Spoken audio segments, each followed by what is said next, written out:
Ohayo, konnichiwa, konbanwa. Hi everyone, welcome back to JFTN, Japan Fishing Tackle News. Today, we're introducing the newly released SHIMANO Scorpion MD 220-2024, a slightly larger bait casting reel. Please note that this product review represents the personal opinions of the JFTN staff and is not exhaustive. We hope you take it as just one perspective among many. This model is a downsized version of the 2021 Scorpion MD 300, but comes with several new features added over the last 3 years. Here are the specs. This time, I chose the left-handle HG model, a high-speed gear type. Since I'm right-handed, using a left-handle reel lets me cast quickly and continuously without switching hands, which is why I prefer it. Let's go ahead and open the box. Unlike spinning reels, bait casting reels have a simple setup inside the box. There are no additional parts, just the reel and the documentation. The instructions are in Japanese and include a schematics. Interestingly, the reel is placed upside down in the box. Wonder why that is? Here's the Scorpion MD. Unlike the red accents you might expect, like on the Vanford, this reel has a mostly dark, subdued gunmetal look with a touch of gloss. It has a sleek, cool style and should match well with the Zodius rod that also has red accents. It's slightly bigger than standard reels, but still lightweight and compact. It doesn't feel bulky at all. When palming the reel, it feels pretty similar to the SLX 150 body. The clutch was a bit stiff initially, but felt smoother after a few clicks. The retrieve is very smooth too, delivering that signature Shimano feel with the micro module gear in action. However, there's no drag sound, which makes it a bit tricky to tell if line is being pulled out. The drag itself feels like it suddenly strengthens after a certain point, rather than building up smoothly. The mechanical brake was slightly loose, causing a tiny bit of side-to-side spool movement, so I'll likely adjust that later. Now, let's open the side hatch. It has a typical design where the opening lever is on the underside. And here it is, the escape hatch.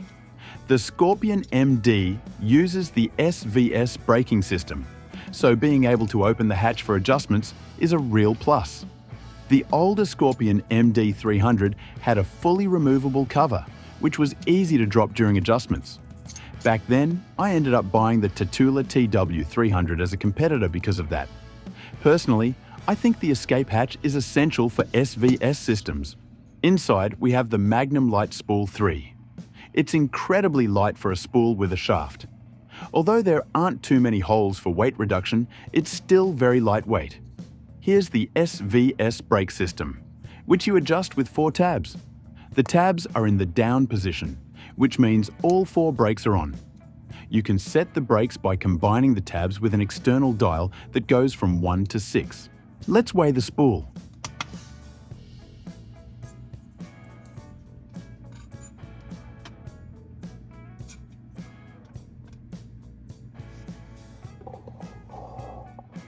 It's about 13.9 grams, close to 14 grams. For a spool that can hold 100 meters of 20-pound line, that's quite light. It's hard to find something to compare it to exactly, but it's definitely lightweight. I'll be using braid line, which should reduce the spool weight even further. After reassembling the reel, I noticed the level wander is slightly narrow. Depending on the thickness of the line, it might be a tight fit for larger knots, especially with PE3. Today, I'll be loading it with VARIVAS AVANI Jigging 10x10, max power PE by 8, size PE3. It should hold just over 100 meters, which I'd like to use with swim baits. While this reel might also work well with lighter lines like PE2 or PE 2.5 for sea bass fishing, I'm going with a stronger setup to test its limits. In the end, I was able to spool 130 meters of PE3. Since braid is lightweight, I filled it up pretty much to the max. Now, let's take it outside and test it. Alright, we're all set up outdoors. Today, I'm pairing the reel with the Brist 510 MXH by Fishman, a pioneer in baitcasting rods. Even though it's a 3-piece rod, it's incredibly strong and has a wide lure capacity, rated for lures from 7 grams up to around 2 ounces. Personally, I feel 10 grams is about the minimum for a stress-free cast. I'll start with the brakes set to the max. All 4 SVS tabs on, with the external dial at 6. The lure I'll be using is the Valley Hill Gottsuan Minnow 125F in pearl smoke color. It has a white bait-like appearance and a semi-transparent body, making it effective even in moderately clear water. One of my favorite colors. Here goes the first cast. Yeah, the brakes are too strong. With all 4 SVS tabs and the dial maxed out, it's not surprising. You can really feel the brakes pulling right after the cast. However, be careful. Backlashes can still happen if your form slips. Of course, as long as I focus on each cast and treat it like practice, casting is no problem. The brakes are definitely too strong for a satisfying casting feel, but the casting response, retrieve feel, and overall balance are impressive. This reel feels well-rounded and responsive. Now, let's try casting into the wind. As expected, the strong brakes handle it well, but of course, it really limits the casting distance. Keeping the SVS settings as they are, I'll adjust the dial to 5.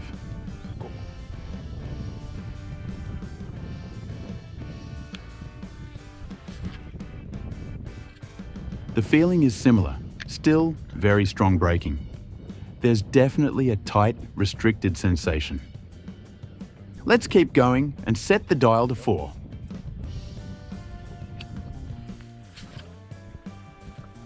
It's a bit better now. Changing the dial seems to boost the initial spool speed.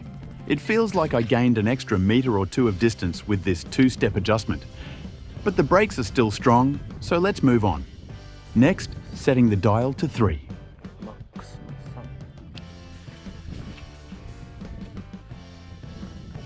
Now there's a noticeable difference. The initial speed at the cast start has really increased, suggesting that the gap between dial 4 and 3 might be significant. Let's try lowering the dial to 2.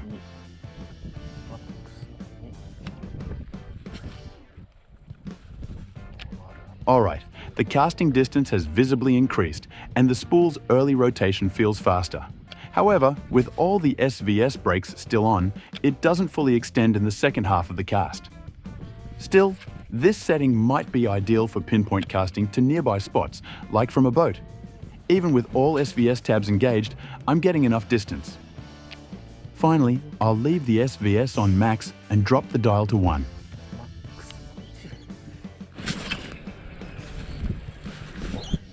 Wow, the casting distance is impressive. Do you hear the louder whirring sound at the start of the cast? That's the spool's rotation speed ramping up significantly. By the way, it was extremely windy that day, with wind speeds around 20 knots. I wanted to capture more of the reel's natural sound on site, but unfortunately, the microphone picked up a lot of wind noise. So I'm introducing this with slightly reduced on-site audio volume compared to usual. Next, I'll adjust the SVS to turn 1 tab off, keeping 3 on. For tuning SVS in the field, having the escape hatch really is essential. Setting the dial to the max, 6.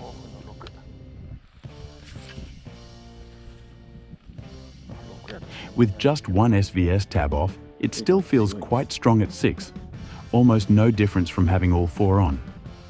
Let's jump down to dial 4.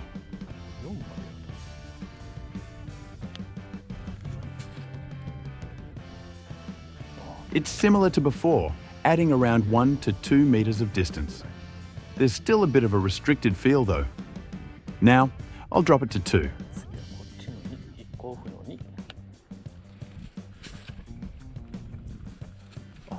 Alright, now I'm noticing a decent boost in distance. Again, maybe 1 to 2 meters more than at 4. The initial drag on the cast has lightened up significantly, especially at the start. With this setup, I was able to cast multiple times, even directly into the strong headwind, without any trouble. It turned out to be pretty user-friendly, and the casting feel became much more satisfying. Let's try going down to 1. The line just started to lift a bit. The VARIVAS AVANI 10x10 is pretty stiff, so it's managing, but let's see. There it goes. Slight backlash. Maybe 1 is too low for this setup? I'll try a lighter cast. That worked. The backlash this time is just because I was a bit too slow on the landing thumb. Let's try once more.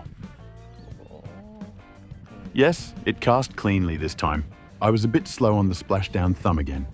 For experienced baitcasting users, this setup is probably manageable, but I'm not quite there yet. Without the auto-adjusting brakes of something like a DC system, once the brakes are down, the spool rotation really kicks in unrestricted. Let's try switching off 2 SVS brakes, setting the dial back to 6.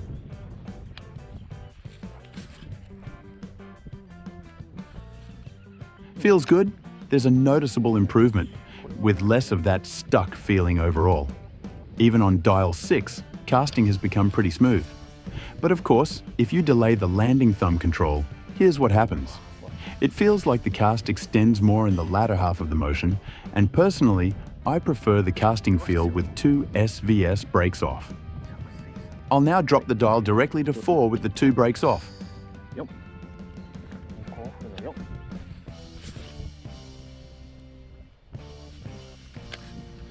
With this, the cast gains a few extra meters, averaging slightly more overall. This setup has become more in line with my preferences, and the fact that I'm using a braided line likely helps keep the spool's weight down, which contributes to smoother casting. Let's test this directly into the wind. Oh, no issues. Smooth casting without any trouble. I was a bit unsure at first, but it handled well. Interestingly, I noticed a pufferfish around the same size as my lure attacking close to the shore. Very aggressive. I couldn't help but have a bit of fun interacting with it. One thing I've noticed about SVS brakes is how manual and customizable they feel compared to DC brakes. For example, the dial lacks the defined click stop found in Daiwa's dials, allowing for intermediate settings, like 2.5, which you can gradually adjust to find a perfect balance. This is especially helpful when settings 3 and 2 don't quite feel right. Daiwa dials, on the other hand, have up to 20 stages of adjustment and don't require hatch adjustments. As the price increases, so does the dial precision. Additionally, there's a subtle difference in response when adjusting between switching SVS on or off versus changing the dial. Switching brakes alters the overall braking intensity throughout the cast, while adjusting the dial seems to impact the spool's initial speed. This is just my experience, and I'm still somewhat new to baitcasting, but it's been a great way to fine-tune a braking setting that suits my style, offering more detailed customization than a DC brake system. For anglers looking to improve their baitcasting skills, an SVS brake model like this is probably ideal. It's forgiving when your form is on point, while any misalignment in casting technique becomes evident, helping develop better technique over time. Alright, so I got curious and decided to try turning off all the SVS brakes, keeping the dial at 6, and... Nope, not happening. Even with the dial at 6, all brakes off just isn't workable at all. Not surprising really. Without any brakes engaged, the dial setting doesn't work at all. So I turned just one SVS brake back on, keeping the dial at 6.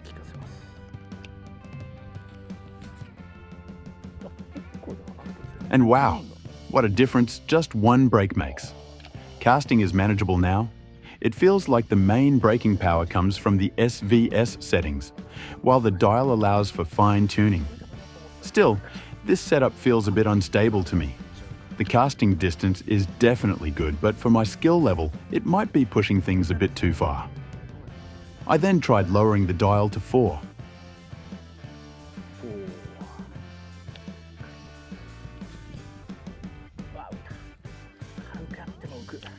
honestly, it's a bit nerve-wracking. Sometimes it works, sometimes it doesn't. And I'd say this setup is really stretching the limits of control. When aiming for maximum distance without sacrificing reliability, I think a spinning reel is often a better choice. With bait casting, rather than taking risks for distance, it's wiser to use a brake setting that you feel confident casting with. Next, I set the dial to 3.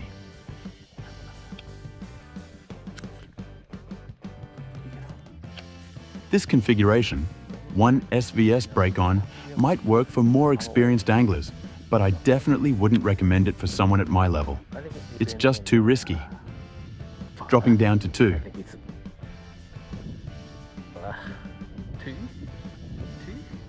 Number 2.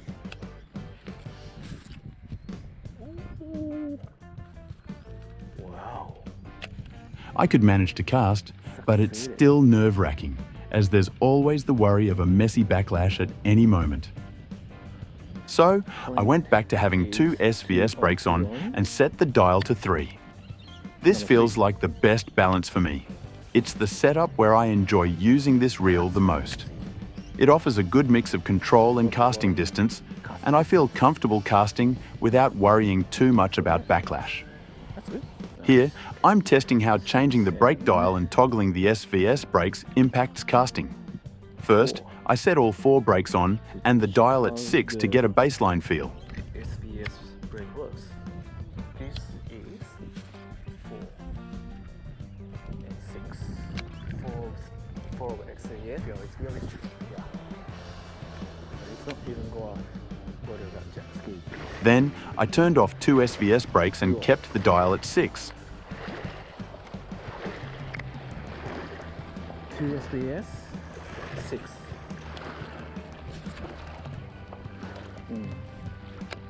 As mentioned before, adjusting the SVS toggles seems to affect the overall braking pattern, influencing both the casting's initial speed and the distance extension in the latter half. Next, I returned to 4 brakes on and dialed back up to 6 to recalibrate my feel.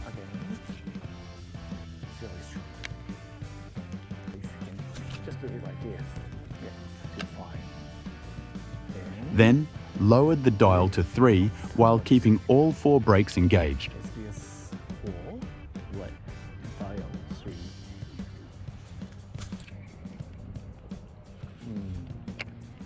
Immediately, I could sense an increase in the spool's initial speed upon casting. The initial speed surged noticeably, though it felt restrained by the brakes in the latter half. This contrast might be helpful in finding that perfect balance for a preferred setup. Now, I'll test out a big bait that I'm interested in using, the Palms Jabami Lipless 175F, which weighs 50 grams.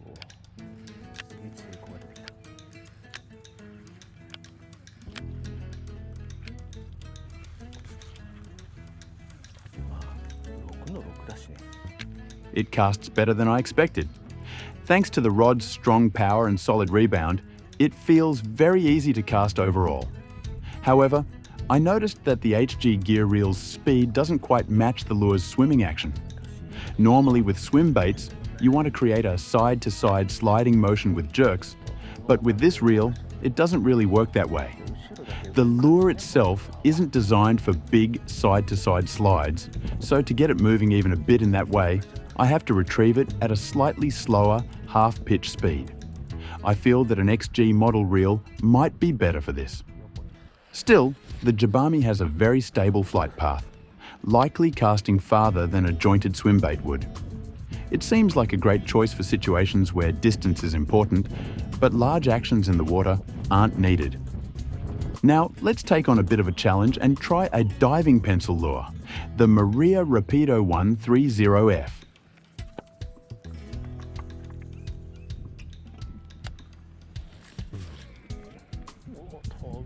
It casts really well. With its weight and stable flight posture, it achieves solid distance even on a bait casting setup. However, I'm not fully accustomed to handling it yet, and I'm finding the gear ratio a bit too low, which makes it tough to get the right action. For this kind of lure, an XG extra high gear model would definitely be ideal, as it requires a faster retrieve to keep up. My hands are working hard to get the lure to move properly. While this reel wasn't designed with large fish in mind, it would still be effective if you're targeting species like sea bass, bluefish, tailor, or mid-sized trevally that are actively feeding on bigger baitfish. In such scenarios, a small diving pencil lure like this one could really do the trick. Next, let's try out a sinking pencil lure, the Duel Monster Shot 95. This lure is a sinking pencil type, but it's designed to swing its tail widely, giving it a more pronounced action. It casts exceptionally well. Just like the Rapido, it has weight, a streamlined shape, and maintains great flight posture, so it achieves impressive distances. In fact, on this river, it can reach all the way to the far side, even hitting the wake from a passing jet ski. For this setup, I'm using the brake with 2 SVS tabs on and the dial set to 3. When casting heavy lures like this, I really appreciate the unique blank design of Fishman rods. They seem to handle heavy loads with ease due to the powerful butt section. Even though it bends well, it rebounds effectively, providing both casting distance and control. This makes casting heavy lures effortless, as the rod can load deeply and release with a solid, consistent launch. Though Fishman rods aren't cheap, they're portable multi-piece rods with excellent performance, so I'd highly recommend them. Finally, let's try out a jig. One of my favorites, the Zeake S-Bit at 60 grams. This is a jig designed for a slow, enticing action. Although the rod is rated for a maximum lure weight of 45 grams, it actually has enough power in the butt section to handle the 60-gram jig. However, keep in mind that rods are designed to perform best within their stated lure weight capacity.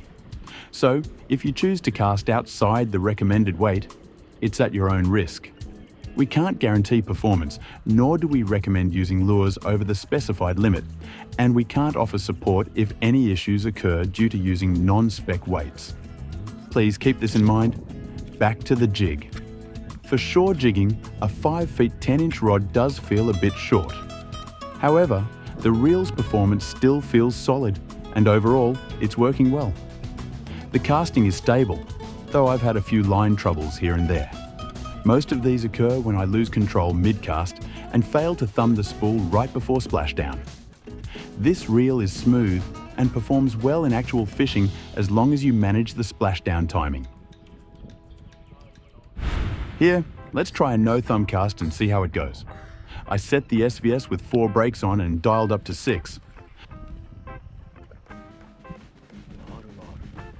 Alright, it managed to hold back the spool, almost, but right after splashdown, it didn't quite stop immediately. Now, I've set the dial to 3.